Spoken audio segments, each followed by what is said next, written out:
And All right, there's that. There's that.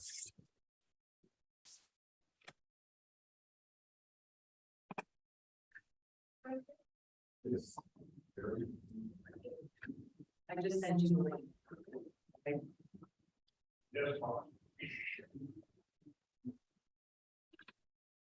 I think we're all set. I think we should be.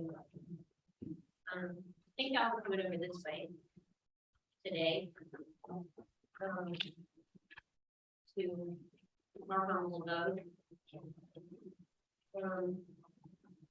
Are you okay with being just where we are, or would you like to speak? So I'm gonna try to, I do need to talk up just a little I'm sorry. longer. I got the days that you've been on, so. I'm sorry. It's okay. You're right. I have um, something. Yeah, no, As am I. and I just projected into my cafeteria voice for some reason. I'm not really sure why I did that. So, I know we know when last time we met, on the 11th, we presented a proposal. I know you had discussed and, rejected that obviously proposal. And so we were just waiting, anticipating today to have a counter from your side and we will go from there.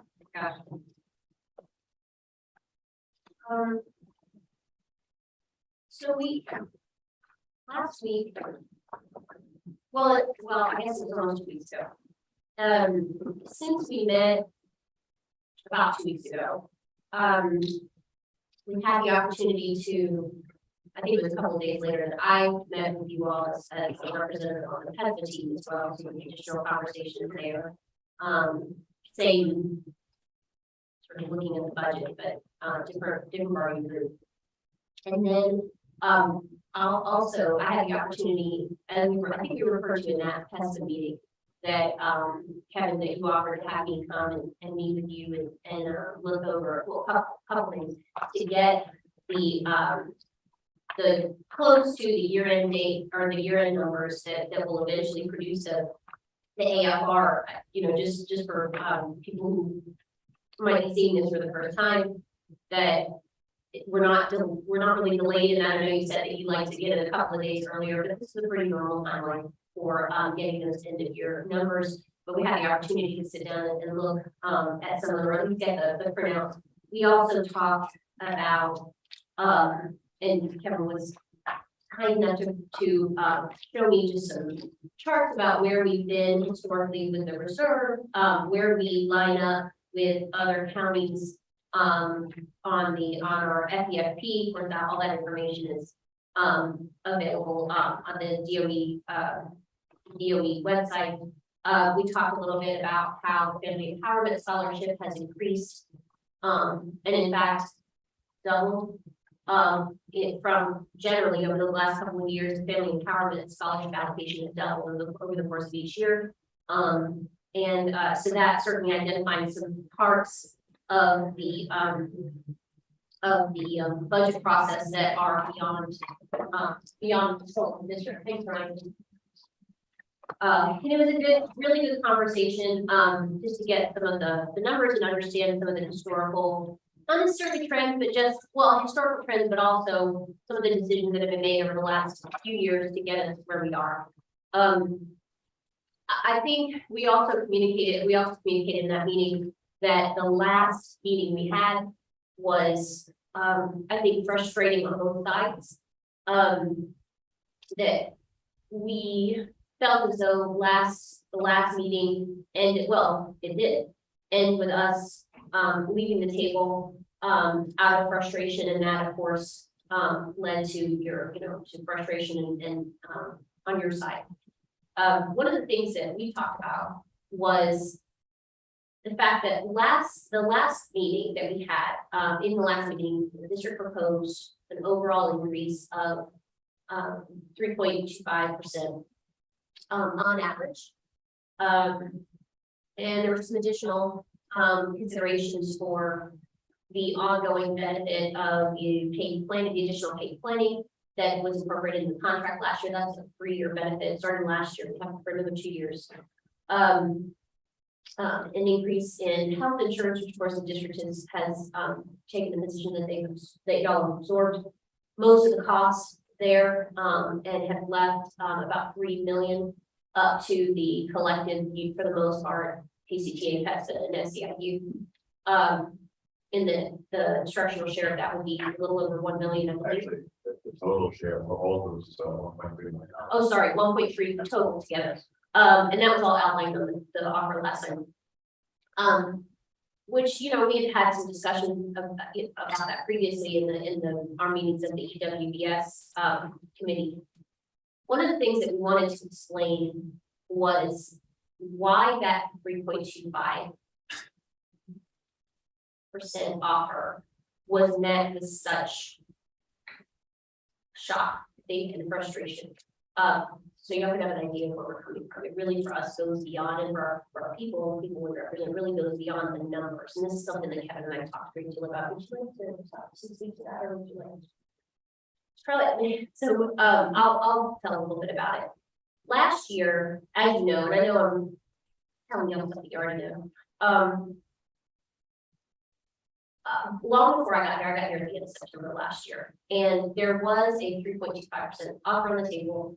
I believe at that time, and we had a number of other irons in the fire. It was an open book year. We negotiated 3, 4, 6 COVID MOUs between the 2 units. COVID sick leave MOUs and protocols actually for the first two batches. There's a great deal we were working on.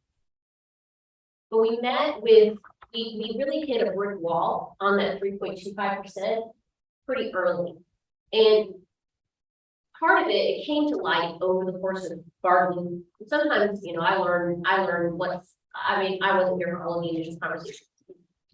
But it became clear about halfway through bargaining, I think it was clear to me that 3.25 was part of a longer term, longer range plan that the district had. That was the way it was presented, at least for several years, to keep our salaries on a steady increase, but by a set amount. Now, previous documents that y'all have extended across the table have shown that amount varied over the last 10, 12 years, but the last 3 years that 3.25 was consistent. And in fact, that was the way it was framed in our discussion, that this was part of a long range plan the district had. And while planning, just as we said, while planning is not in itself a problem, if that plan is not, if it's one-sided, if it is not reached via negotiation, then it's not bargaining. And that's where we landed in a great deal of contention last year, about halfway through. We maintained that the district's real refusal to move off of that number evidence an unwillingness to bargain. Now, about January, the district came at our request, came up with some creative solutions to address some salary issues, some equity issues using ESSER funds. And that was certainly, we appreciated the fact that those were creative solutions, because our team by that point, of course, very tired and had reached a real point of frustration. But again, we never really moved off that 3.25. As we know, it took us until March, end of March, actually, March 30th, to actually ratify an agreement, which is why I think all of us feel like we were just here at the table, because truly it wasn't that long ago. But again, that sore spot was still there. We came to an eventual agreement, but that sore spot feeling of that it wasn't a true bargaining process. That was lingering. And so when we received this counter offer of 3.25%, it hit us in a way that I don't think any other amount would have. That amount was sort of symbolic of that we hadn't really moved past what got us stuck last year, that we hadn't moved toward true bargaining together, toward real negotiation. I really think, and this is a sentiment that's been shared by our entire bargaining unit, our entire bargaining team, that almost anything else that had been extended across the table would not have landed the way that did. And I don't want to, accuse y'all of ignoring that, but it felt very, very much, purposeful. It felt disrespectful. It felt like they had to know. And that was why we had such a sudden and I think very immediate reaction and felt as though the only thing we could do was to walk away from that. It was less about the calculations and much more about our mutual understanding, our mutual memory of what has happened at this table over the last year, or even over the last 2 years, before I was here. So I wanted to explain that was the real, and I know Nancy did at that time, but I wanted to go back to the fact that that was where we were. And our reaction to that was representative of exactly what we got from our people, from our marketing team, was a feeling of, how do we get back here? Did we not make any progress last year? That was the reaction that we got from people. And I know you've probably seen from social media, or some of our members have actually been interviewed in the press in the last couple of weeks about not just that feeling of desperation, really, to make what is increasingly necessary to call it a living wage, to live here in our community, to continue to serve our community schools, but also to be in a place of respect across the table. They see this and they see it as indicative of an ongoing relationship that needs more respect, and that's where we were coming from. Obviously, our discussion when I met with Kevin on Friday were respectful, got good information, but we have to be able to move forward in a way that shows meaningful commitment to mutual goals. We have to move forward in a way that shows a willingness to be creative, just like we landed, hopefully it doesn't take us from January again this year.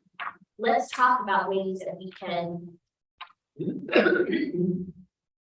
realize very high goals, very, very, very, I don't want to use the word lofty, they're realistic, but challenging goals in a way that shows that we are both sides committed to working together. We need that. We need that from both. It's not just the gulf between us in our initial proposal. It is the way of work. And our people see that and they don't want to go back to where we were last year. I know y'all know, and we're speaking for thousands of people. And I don't really think that your team wants to do that either. It wasn't fun, and it certainly didn't show our educators the respect that they deserve, and that they are increasingly buckling under that pressure. It just seems to be getting worse. I think this past week, we all know, I think Tuesday that the governor spoke about Tuesday. I'm sure we all saw the press conference that Governor DeSantis held in Pasco. About the 3 new initiatives. Yeah, the 3 new initiatives. I think the one that gets the most attention, of course, is the retired military law enforcement incentive to come join, the ranks of teachers, come join the teaching profession, which in itself is not, as we all know, in itself is not a lot. We have plenty of veterans that serve in our, that serve in our classrooms, plenty of veterans that are part of our bargaining unit or our members. There's one, right? We value the experience. We value that experience. That press conference did not focus as much on the fact that there were 2 additional programs embedded there. One was to incentivize earning a master's degree in order to be able to teach dual enrollment. And the other one was to create a pathway for our 2-year associate degree holders to enter sort of a teaching apprenticeship under a mentor teacher in order to realize that education degree and of course transition into full-time teaching. The problem was with that, number one, is that along with any other initiatives seem to be on the track to be unfunded mandates, with no discussion of increasing funding to facilitate that. We know that's not law yet, but as many other things the governor sort of said and enforces as law, we have to take that into consideration. And two, it, for the parameters of those programs devalue, again, the profession of teaching, what our teachers do, where they came from, how they became teachers. That standard is lower when we take away those high expectations for teacher preparation programs, whether that's through a college or through an alternative certification program. And I think we all saw that the governor really it's like he really leaned into attacking what our educators are doing in the classroom now, where they came from, what our colleges of education are doing to prepare our current, our future educators. We know here in the local area that both Dr. Frego and other superintendents from around the Bay Area actually went to the College of Education at USF 2 years ago. And I hate to use the word beg, but implored the College of Education to stay open when there was talk of closing their doors. Because regardless of the negative press, regardless of the narrative that they are, institutions of indoctrination nonsense, that they are the chief producers of our educators and that we as local districts desperately need them. There is such a disconnect between what happens on the ground and what our politicians see as the way to fill those gaps, that it's so disheartening for our people. And when they couple with that, don't feel as though real cries for help, real expressions of intense economic pressure, balancing the increased workload as their colleague in the district in droves. And they look to leadership for encouragement that, regardless of what is said in press conferences, that this is not the way that the district looks at our educators, that they want to find creative solutions to make this a place to work that you can live your work. They're really buckling under that pressure, they're cracking. And that is something that we took very seriously, and it's why the 3.25% hit us so hard, because it hit them. It's also, we don't have, I have no problem with that, offering to make it easier for veterans or the first responders to join and to come into teaching. Filling up those classrooms is the #1 important goal, so that the students have what they need. And then as long as they're going to meet the requirements eventually and work their way toward it. I personally went through a very similar program in New York as I think it was the second option you mentioned about being trained in a classroom while I was going to school. And that program in New York was very, very successful because the people who went through it, as a paraprofessional, I went through it for 7 years. And it's invaluable what you're learning when you're in multiple classrooms and you're actually doing the job, minus a few things that you didn't do.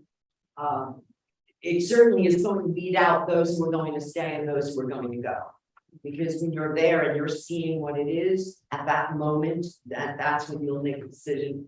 This isn't for me, this is not what I thought it was going to be. And you can either leave or go back to being a para, whatever you want to do. But the ones who stuck through stayed 25 years later, stayed because I determined it was what I wanted to do. So I think that's probably one of the best suggestions coming from the governor, and that we can offer that opportunity to our very own paras, and I guess any of them, any of the NDAs, I don't know, all the CDA, MBA. I just want to let you know that we do have partnerships, that we already have programs. It's not, all in every single school, but we are actually already working with our paras and our MBAs who may have those credentials to work towards a.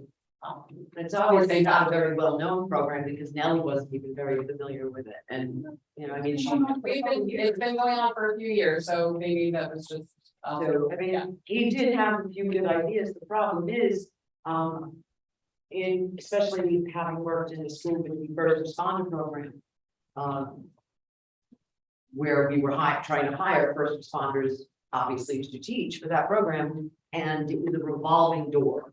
Because once they got in there and saw what it actually meant to teach, they left. We finally did get 3 people who stayed.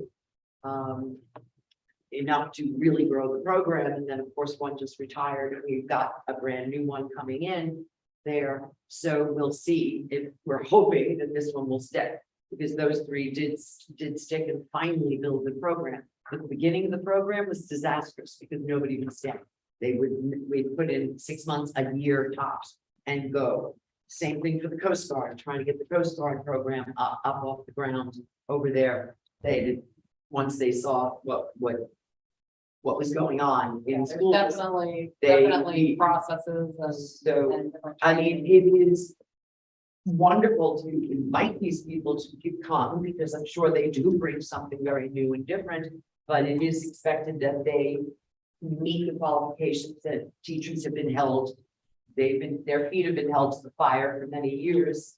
And we do expect that we understand that's to make this job a high quality, make us the high quality professionals that we are. And we would anticipate that everybody who is teaching should also meet those high standards. Or at the very least, it should match. So if they're given a longer time to reach certain things, so should the teachers have a longer time to reach certain things. So I just think it should be even, and everybody should be qualified. We have no problem with the veterans or with first responders coming in. They bring something very different, very special. But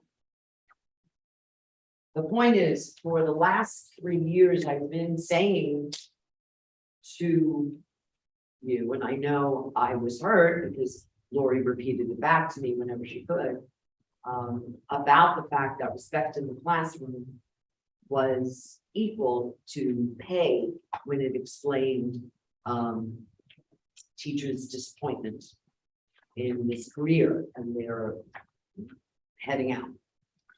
And I know that you would, like I said, I know you heard that those 2 things were of paramount importance to the teachers. Now I know that our superintendent's plan is to up that respect in the classroom and put trust back into the educators and let them do their thing in the classroom rather than be guided by electronics and scripts. But unfortunately, when I was saying that they were of equal importance, when I was saying that all along, that was before the inflation rate exploded in Pinellas County. Pay has moved up a little bit above that now because they can't pay their bills. That puts you in a place where even if you're well respected, if you can't feed your family, because even though this is a profession and a very well loved profession, it's also a job. And if you can't feed your family or hold on to your home, the respect in the classroom is nice, but it's not enough to keep them in Pinellas. That's our goal, is to keep our really fine educators in Pinellas and give them respect, but to allow them to be able to hold on to their homes and not worry about paying their bills. This happened once before when the market crashed and the housing market crashed, and teachers were among all of those who lost their homes. I was one of them. And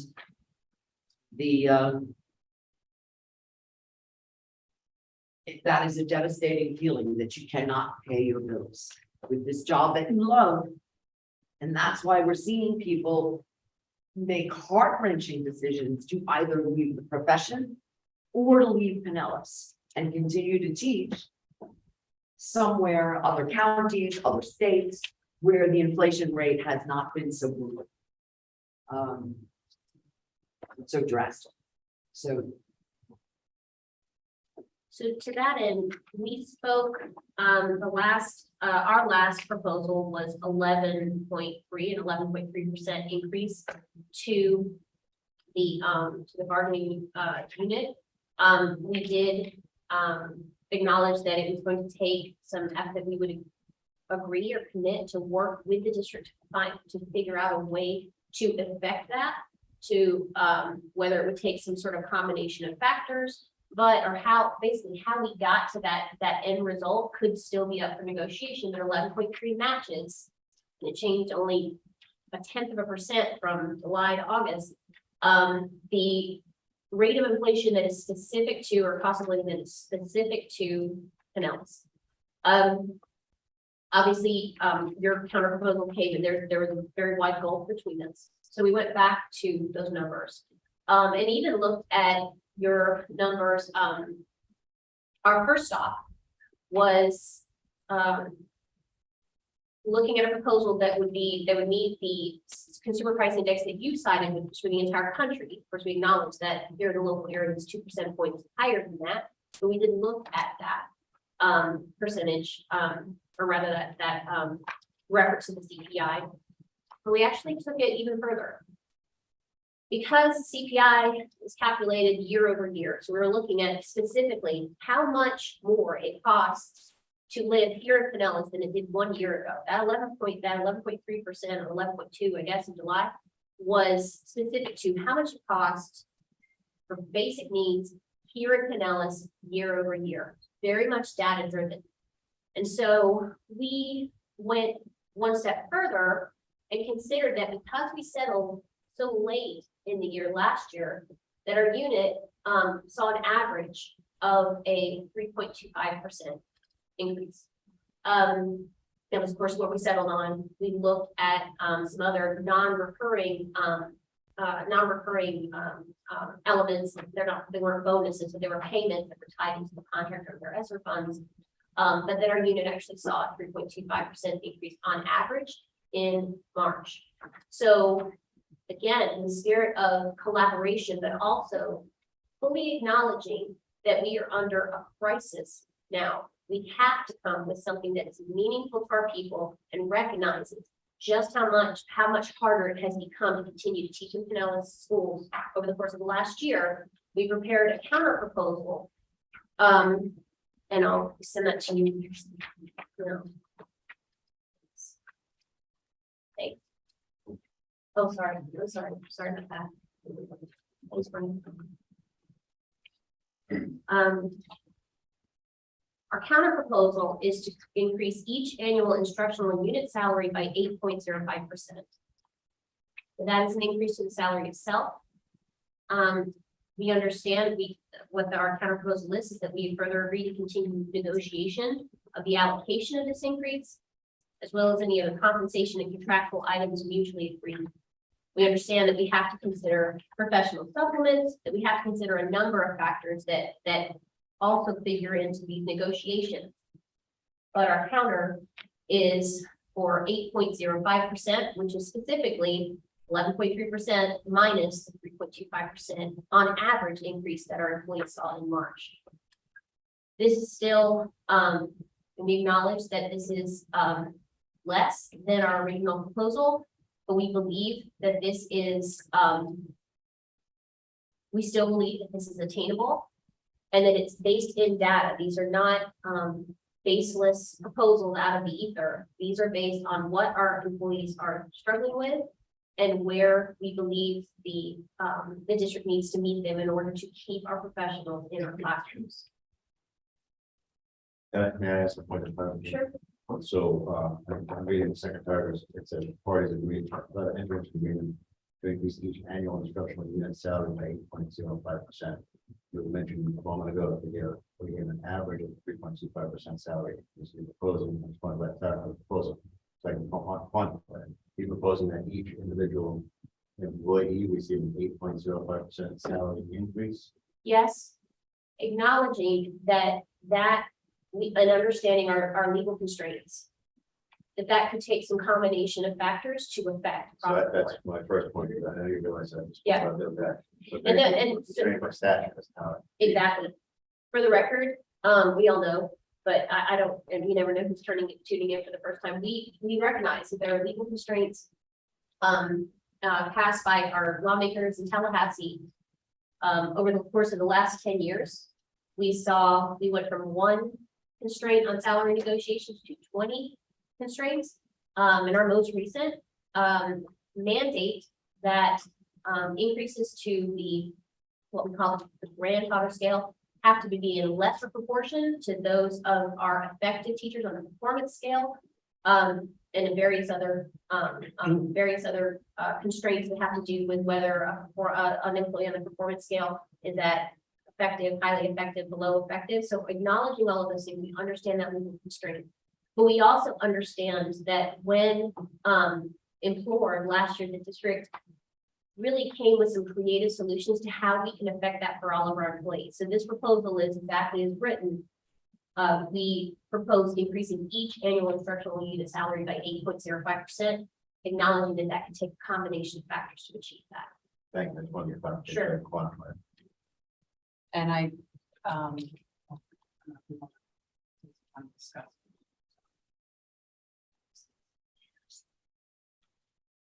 so we'll need a little bit. Yeah. We'd like to discuss, if you don't mind, please go into the other room. Sure, you want us to move? No, Okay. we'll go. Sure. You got more. There's less of a- You got more. There's a bunch of books and things in there. There was not much, but some left over for our new teacher flea market. So it should just be counter space. You should still be able to use it. We had a ton of brand new teachers come and fill up their classrooms. So that was really wonderful. And they were all contributions from our retired group. So really wonderful. They did well. They said that was on 15 educators. Yeah.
I don't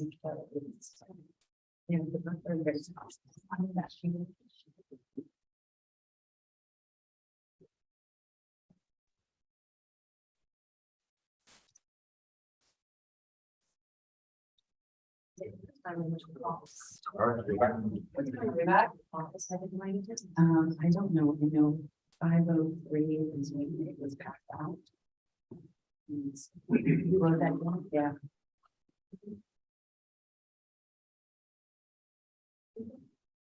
I think he said we were good. Okay, We good? thank you. Thank you for giving us a little bit of time to just have some discussions. I know Mr. Smith is gonna talk, in just a minute, So we, got your counter that and clarified, thank you for clarifying that 8.05 for each. How that might look, might be a little different, but I am not the CFO, so I'm gonna pass it over to Kevin to just, Thank you. have some comment. Okay, so 8.05% on average, as we only apply, it would be about 33, as we talked in different times.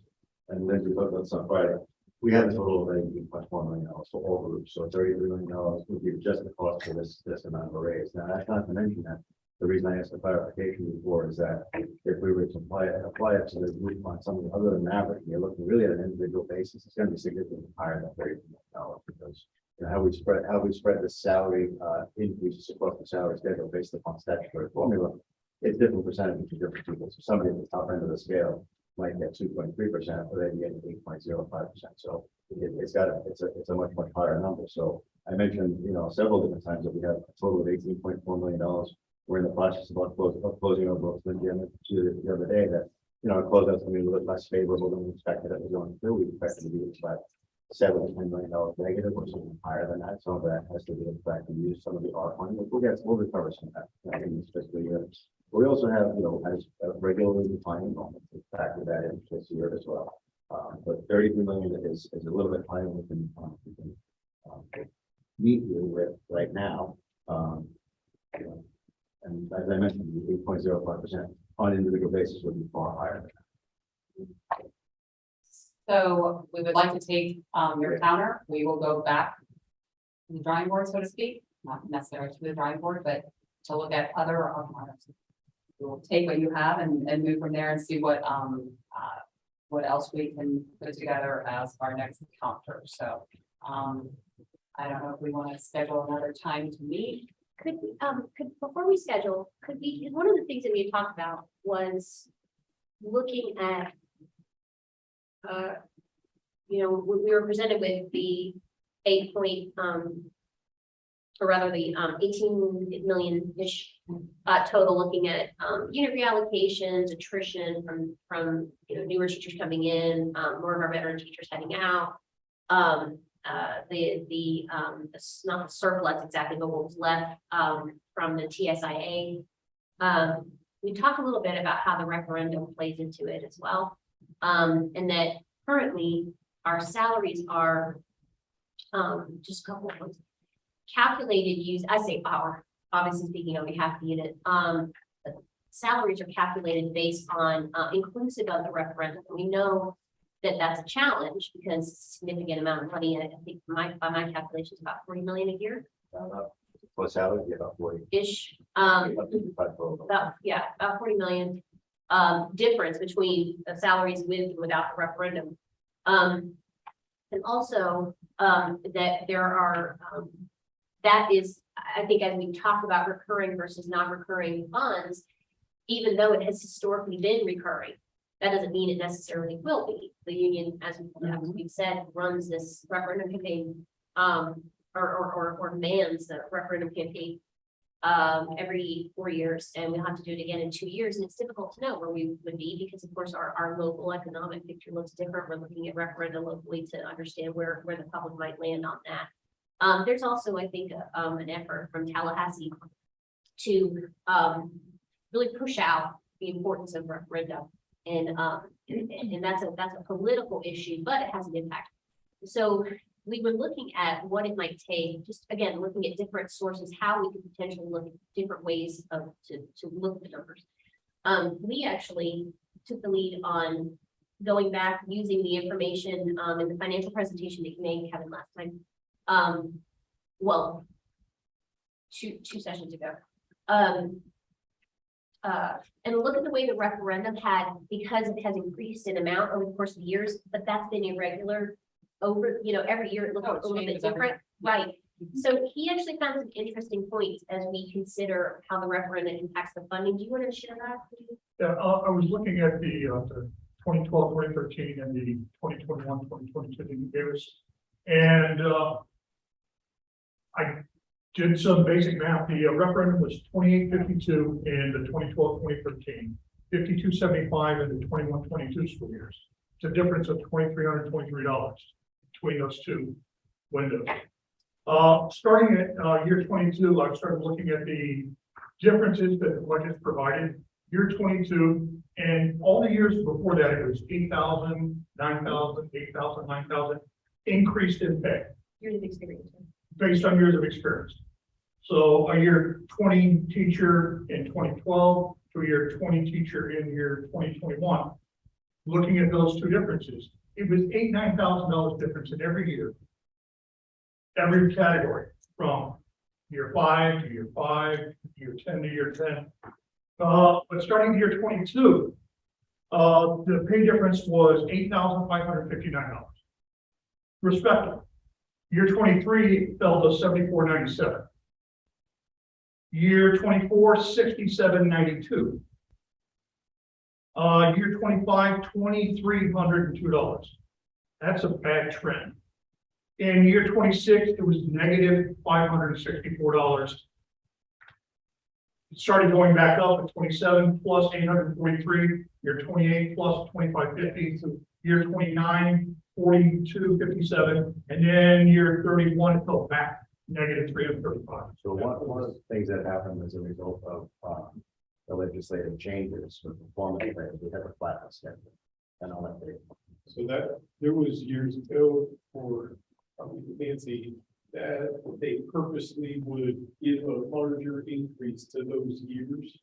And as Kevin just mentioned, they over last 10 years or so have tried to flatten that schedule because of the performance. If you're a year 25, 26, 27 teacher, and you see these numbers, how do you feel respected Because there was in the pay? And I'm not saying it's you, it's the state, it's the entire system right now. Dave says that was a negotiated flatten schedule because of the impact of.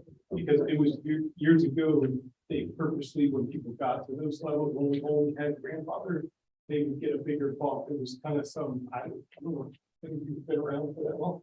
I guess I'm aging myself now. Yeah. It was kind of like, The steps. there was a bump at a certain year and those with years. And that's why they're still kind of getting flattened out now, and that's why you see that discrepancy when you're comparing with those older years with current. 9 years difference, negative $564. That's It is crazy. That's back, because That's they get bigger increases during the years when they were targeting the veteran teachers. They were trying to give, you got to year 21, 22. Somebody who just finished year 27. This was like smacking me in the head with a sledgehammer. Would you send us your analysis? Yeah. Sure. But that, it's because of the way the old grandfather, you pulled the old grandfather, you see the big bumps in those years. And that's been flat. I remember having conversations with Bruce Pratt when this first came out, said, yeah, we got to flatten the salary schedule, we might build one of the statutes, that's really what's happening. Well, we acknowledge that that moving away from including the referendum would have obviously a huge economic impact, but it would also have, it could potentially have a legal impact because then our starting salary goes below 47.5, significantly below. Correct. And then that triggers the 50-50 rule. So there's a number of constraints that we recognize go along with that. But we are certainly open to discussing how looking at the referendum in a different way than perhaps we have historically could help us to, could be one part of getting, achieving this goal. I think the other piece that obviously I've harped on it and Kevin and I come down on different sides of it and respectfully, but when we see a historic allocation, not just a savings, but an allocation to the reserve, it does, even though the historical trend has been up and down. When we look at the reserve being sort of funded more by double what the board policy is, as in terms of an annual allocation. We saw that last year, we see that this year, plus the savings year, at the end of year that goes into unassigned. It does raise questions as to how much of those funds should be accessed. And we talked about how much of the ESSER funds that are left at the end of the year, or have been left at the end of the last 2 years, have gone to establishing a special reserve that will allow the district to sort of dismount once those laws have sunsetted, or rather the sources of funding have sunsetted. Yeah, it also had another impact too. You're right about that, but also it enabled us to absorb the fluctuations of when the money becomes available, stuff, right? And that's what we talked about Friday about the fact that the American Rescue Plan, although we began spending money last year, was not available to us for the end of this fiscal year. So you guys see that rate reserve go up and down. Our intent is by the end of the 3-year period that we have a reserve that we sustain some of those programs. So we can accomplish for people that way, or at least a couple of years beyond that. So you're right, John. Like that. Sure, so that you've got some cushion within the year as well as over the course of the next two years. And understand, and I've heard, we've talked about the term fiscal cliff, and understanding that we want to be thoughtful of that. We honestly fear a different type of cliff. I think that when we talk about an emergency fund, that we could not be looking at a greater emergency than unstaffed classrooms. They're just not a greater emergency, and it is directly correlated to the long-term effects of the pandemic and our state, our district, state, national response. To that end, we have actually there's a really good short interview with the Secretary of Education, the U.S. Secretary of Education, and so we wanted to play the clip from the very beginning when he addresses the use of ESSER funds to keep teachers in the classroom. Are you able to play that?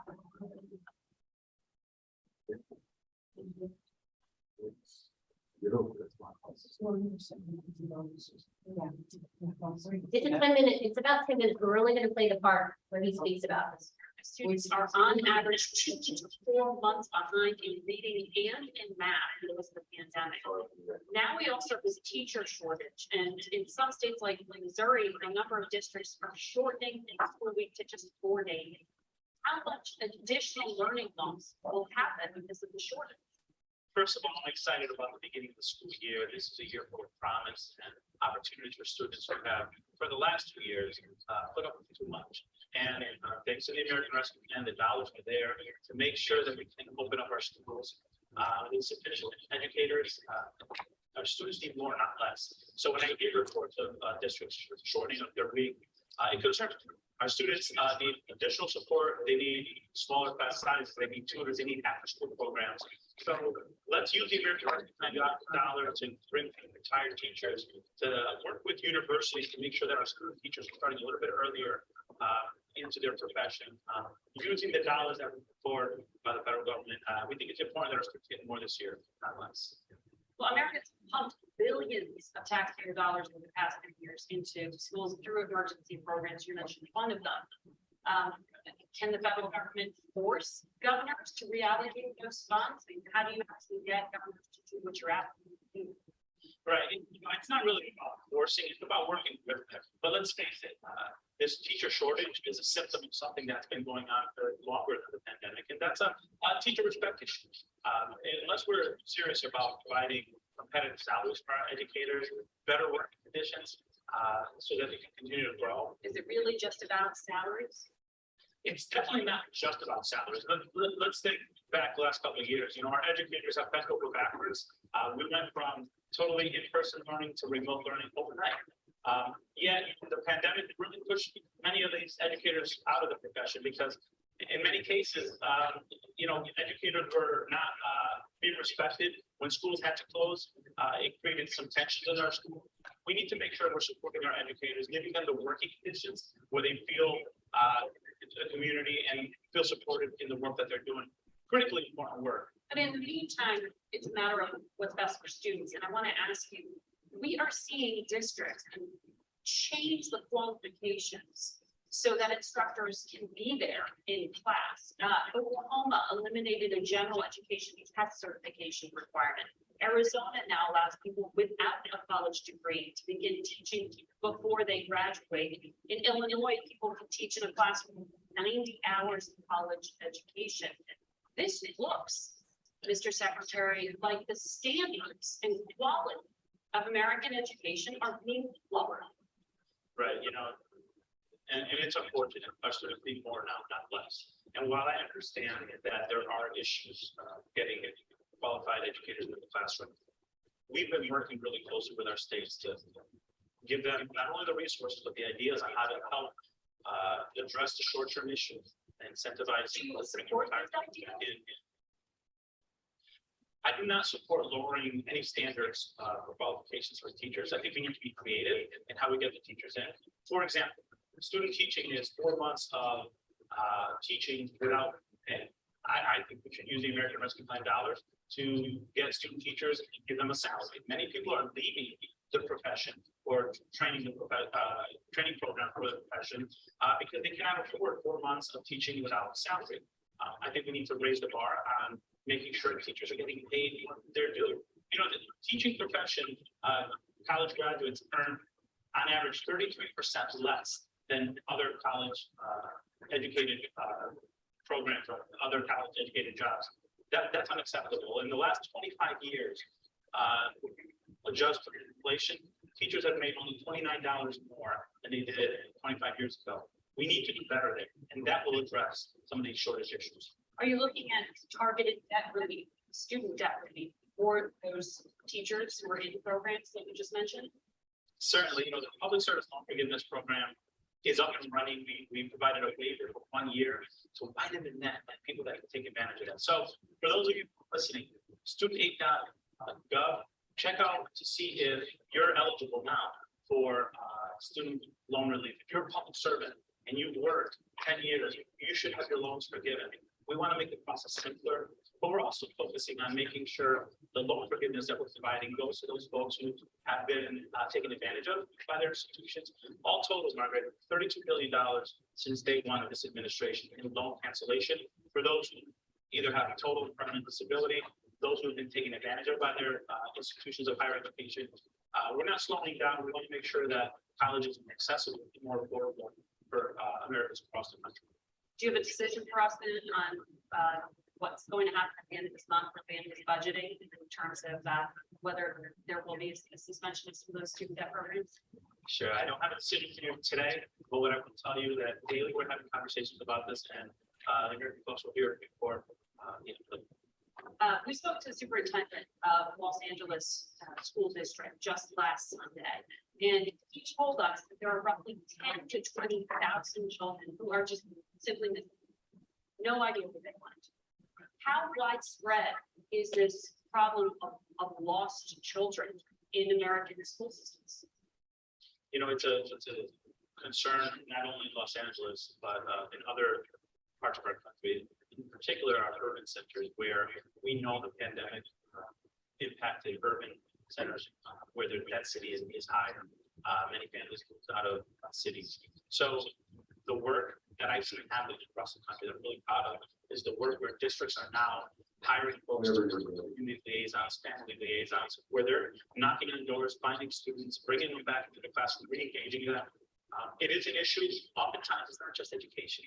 The families falling on hard times, or they've had loss in their family. So providing the support that they need is something that we're encouraging our schools to do, and we look forward to getting those students back and the family. And that's actually really reflective of the conversation that Kevin and I had on Friday, is that we're looking at, as you said, regularly declining enrollment, but lots of questions about exactly where these students have gone and the challenges of tracking those students. Also the challenges of how to facilitate those students when they so frequently re-enroll after that funding has gone to our voucher schools, our charter schools. And so we recognize that there are challenges that impact this budget in a way that's very complex and requires a lot of nuance, but it also requires teamwork, and we recognize that. That we're all in this together to make sure that our schools here in Pinellas, and the most densely populated county, just like he was talking about urban centers, most densely populated county in the state of Florida, that we remain the most attractive option for our local families, and that means a quality educator in every classroom. And we believe that this counter proposal is a very strong step in that direction. Let me ask a question. So the 8.05% on an average on the instructional scale is approximately 33 million. Have not quantified what it would be looking at 8.5 on each step, but it would be significantly higher than the 33 million. So we'll take a look at that. What is meant by this proposal plus any other compensation? So we're looking at additional, trying to get some parameters on this proposal. Sure.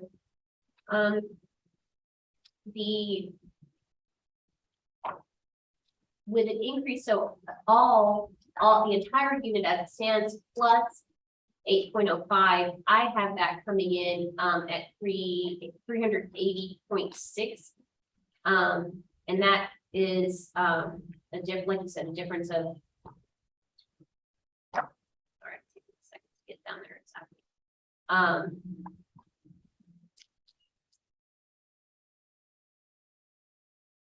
Start scrolling through the entire 6,000 member, or rather 7,000 employee spreadsheet. So I'll come back to that.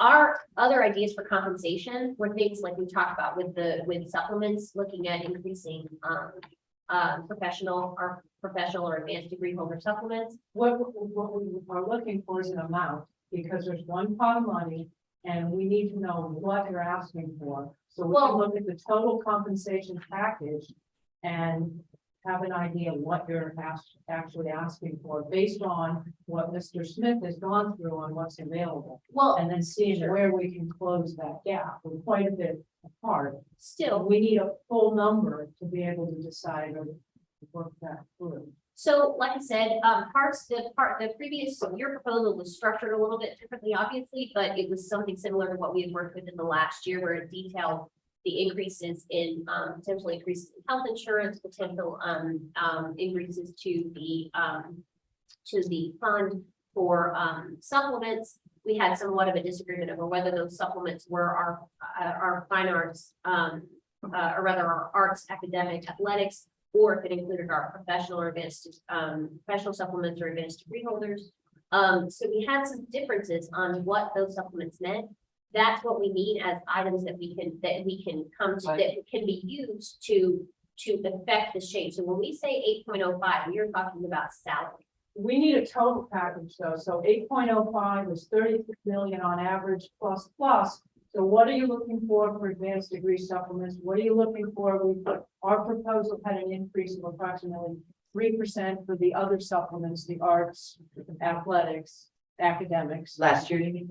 No, what we provided on August 11th. Right. We're looking for a total dollar amount, because I know you're looking to go to the reserves to the art reserve to fund part of this, so I want a total dollar We just amount. need to know what it is the total. But last year when we met, when we agreed to the supplement increase for the arts, the athletics, those, we said that was going to be, we were going to do them alternately with the professional.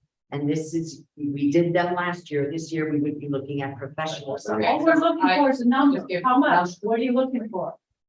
So your proposal, and again, I think the reason that Nancy is saying is explaining that is because we had a disagreement when you made your last proposal of 3.25%. 3.25% is what we were looking for the professional supplement, the professional advanced degree supplements. Now, I could run it through the spreadsheet. We can I do that. know, So I you're know. looking for a 3.25% increase in what we currently have for advanced degree supplements. We can quantify that. We're just looking Yes. for a number. So that's the stance that we took last time. We knew we had differences, that we took a different position from the district when y'all when we clarified, we had a discussion about what supplements we were talking We about. understand. Our We position- understand that, but we just need, we haven't seen that in the. So you're looking 3.25% increase in the advanced degree supplement Yes. amount. Yes, so, yes, and I'm sorry, because I thought that that was sort of a point in your last proposal that that we had some disagreement about, but our position even then was that 3.25. So I understand It's fine, it's just, we haven't put it into the writing, So the proposal that we had provided on the 11th had a proposed increase to this other supplements, the arts, the academics, the athletics. We did not have anything in for the advanced degree supplement. We understand now that your proposal is that those all increase by 3.25%. Fine, we understand that's a proposal. I just wanted to know. Sure, exactly, and we understand that we're dealing with that in your general, in your analysis. Yeah. And we have said, and again, with ongoing discussions with the EWPS committee, we know that's a slightly different, slightly different related process. But our stance so far has been that we should find a way to absorb the cost of the insurance increase as other districts around the state have been able to do. And we've stated that when we were having discussions. Okay, so that's another 1.3 million, and so we're putting all of these, because it's one pot, we've said that often. So the 3.25, the 33 million plus, and the 1.5 million to absorb all of the healthcare increases. That all comes out of one pot. We're just trying to quantify exactly what it is. Yeah, you know that our continual discussions that we maintain that it all comes out of one pot in the sense that the district has so many funds, but we have taken a different stance that, the product of the TSI, what's left of the TSIA plus unit reallocation plus attrition that led us to that 18.4. We have disagreed that is the pot. We believe that there are other ways to fund this, but I also just want to just to make sure that we're clear. Didn't we say that the 1.5 million increase for health insurance, that was all pre-made, all three of the large, understated that PCTA is the largest portion of those, represents so many more of those employees, but the actual figure as it applies to the bargaining unit is somewhat less than 1.3. Right. So Lori and Paula's point, we just need to know what you're asking for, so we can quantify the total pot. See what the. Yeah, those were our points. I'm sorry, because we had discussed them last time, we just in this counter focused on the actual salary amount. And just for, I would love to have it priced out. I know I was asked by a few people who don't take our insurance. I asked April about the $75 a month She communicated they with us. receive. Yeah, I figured she would, because she got back to me and then she said, you can discuss that on Monday. So I did ask her for how much that cost. It's about $1,500 for the year that they received, and but she couldn't tell me how long that had been in place. From one of the employees, they said it had been in place since 2009. She did some analysis and she looked at some other districts, and we currently are the highest right now for the other districts for that supplement. At the 75, at the 1,500 for the year. And the closest one to us, I think, is Pasco County at $60. But I'm not sure what frequency that is. It's a dollar. Right. The quantification that she did for us was somewhere between $300,000 to $500,000, but that's with caveats that there could be other people that come in that aren't taking advantage of it now. So, that's a number that she gave to us, but that's our actual. Right, well, that's always gonna move if people go in and out of the insurance. But it is something they don't get.